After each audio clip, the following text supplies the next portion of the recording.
Welcome to the Salmon Runs YouTube. Enjoy the video. In this video, I will explain how to transfer QuickBooks Desktop to a new computer. First, let's prepare for a smooth transition.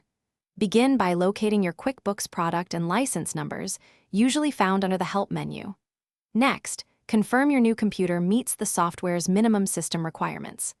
Finally, have a USB flash drive or external storage device with at least 1 GB of free space ready for your company file. Now, let's create a backup of your company file.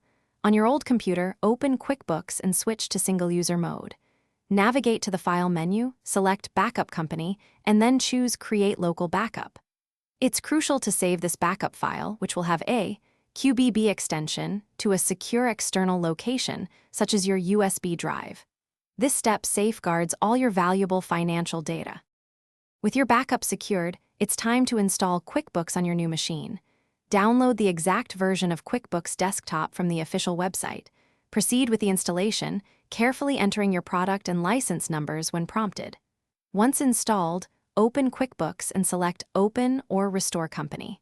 Choose the option to restore a backup copy and then locate your QBB file on the USB drive to restore your data.